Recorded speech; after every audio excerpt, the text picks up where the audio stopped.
Hello അസ്സലാമു അലൈക്കും. മുത്തുമണി എന്താ വർത്താനം? ഇന്നൊരു വെള്ളിയാഴ്ച ദിവസം വെള്ളിയാഴ്ച ദിവസം ജുമാക്ക് കഴിഞ്ഞ് ചെറിയൊരു ഉണ്ണേർക്ക് ഉറങ്ങി ഞാൻ എണീച്ചിട്ട് അപ്പൊ അതിന് അടുത്ത പരിപാടി മൈർബിനേക്കുള്ള ഫുഡ് ഉണ്ടാക്കട്ടെ. അപ്പൊ ഫുഡ് ഉണ്ടാക്കുന്ന പരിപാടി എന്ന് പറയുന്നത് നല്ല ചിക്കൻ ബിരിയാണി ആയിട്ട് ഉണ്ടാക്കാൻ പോകുന്നത്. അതിനുള്ള ചിക്കൻ മസാലകളൊക്കെ റെഡിയാക്കി വെച്ചിട്ടുണ്ട്. അതിലേക്കുള്ള ഡെക്കറേഷന് വേണ്ടിയിട്ട് ഉള്ളിയും അണ്ടിപ്പരിപ്പൊക്കെ എണ്ണയിൽ ഇങ്ങനെ കടന്ന് പൊരിഞ്ഞുകൊണ്ട് നിൽക്കുക കേട്ടോ.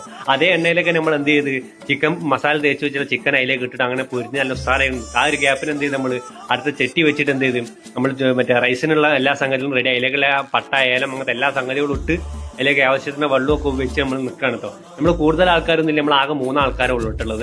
അപ്പൊ ഇങ്ങനത്തെ എന്തൊരു ഫുഡ് ഉണ്ടെങ്കിൽ വയറും മനസ്സൊന്നും അറിയില്ല. അപ്പം ചിക്കൻ ഏകദേശം പൊരിച്ച് കഴിഞ്ഞിട്ടുണ്ട്. ആ പൊരിച്ച എണ്ണയിലേക്ക് തന്നെ അതേമാതിരി തന്നെ നമ്മൾ എന്ത് ഉള്ളി അപ്പുറത്ത് സെറ്റ് ആയിക്കൊണ്ട് നിൽക്കട്ടെ. മസാല ചിക്കൻ മറ്റേ ബിരിയാണിക്ക് വേണ്ടിയുള്ള മസാല റെഡി ആക്കാൻ ഏകദേശം അതും ഫൈനൽ സ്റ്റേജിലെ ആ ഒരു ഗ്യാപ്പിന് നമ്മളെ റൈസ് റെഡി ആയിക്കൊണ്ട് നിന്ന് കഴിഞ്ഞു. അപ്പൊ ഈ പൊരിച്ച ചിക്കൻ ഞാൻ ഈ മസാലയിലേക്ക് ഇട്ട് മസാലയും കാര്യങ്ങളും റൈസും ഒക്കെ സെറ്റ് ആക്കിയാലും ദമ്മിന് വേണ്ടിയുള്ള പരിപാടിയൊക്കെ. അപ്പൊ ഇന്നത്തെ ദിവസം റാഹത്ത് തന്നെ. അപ്പൊ ഇന്നത്തെ നോമ്പ് തോറും റാഹത്തിന്.